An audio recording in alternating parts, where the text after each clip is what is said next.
सम्राट के सीएम बनते ही जोश में आ गए हैं तेजस्वी। नमस्कार, इन्फॉर्मेशन देख रहे हैं आप और मैं हूं सान्या आपके साथ। जब से नीतीश कुमार ने सीएम पद से इस्तीफा दिया और बिहार की कमान सम्राट चौधरी के हाथों में गई, बिहार के मुख्यमंत्री सम्राट चौधरी बने हैं, तब से ही तेजस्वी यादव काफी एक्टिव नजर आ रहे हैं। आक्रामक राजनीति में पूरा उनकी हिस्सेदारी भी नजर आ रही है। जब तक नीतीश कुमार सीएम थे वो उतना एक्टिव नजर नहीं आ रहे थे, सोशल मीडिया पर कभी कभी एक्टिव होते थे, अदरवाइज वो बाहर ही रहा करते थे। लेकिन जब से सम्राट चौधरी ने पदभार संभाला है तब से Tejashwi Yadav full action mode में नजर आ रहे हैं और कई सारे सवाल उठाते हुए नजर आ रहे हैं। विपक्ष की भूमिका पूरी तरीके से अदा कर रहे हैं।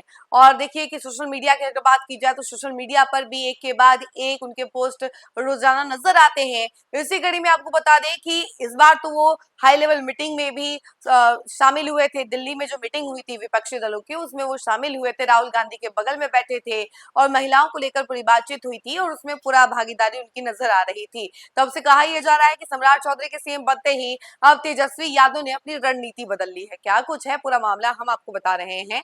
देखिए, सत्ता बदलने के साथ ही तेजस्वी के तेवर भी बदल गए हैं। एक्टिव और आक्रामक विपक्षी नेता के फॉर्म में दिखने की कोशिश में जुटे हुए हैं।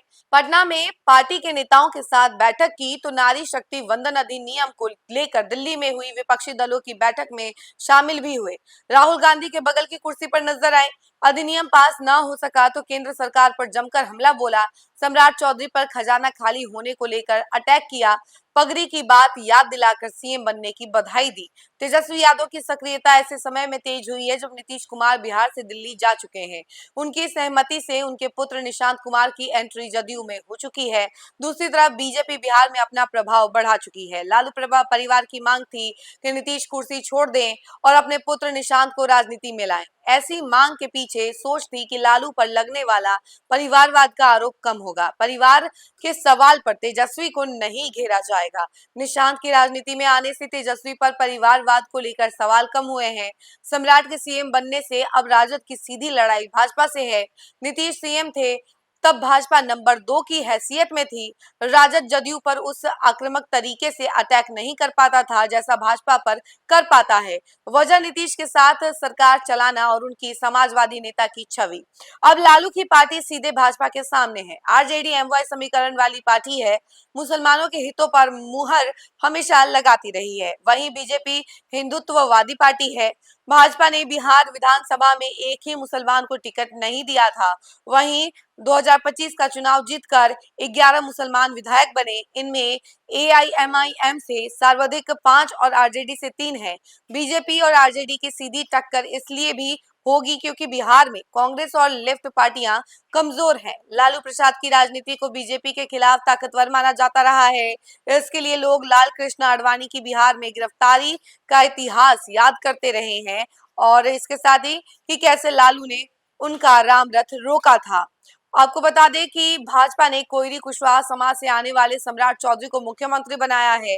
2024 लोकसभा चुनाव के समय से लालू यादव और तेजस्वी यादव का कोयरी कुशवाहा पर ज्यादा फोकस रहा है। इस समाज के नेताओं को लोकसभा चुनाव में ज्यादा टिकट दिए तो रिजल्ट भी ठीक रहा, लेकिन विधानसभा चुनाव में ज्यादा टिकट देने के बाद भी वह कमाल नहीं दिखा।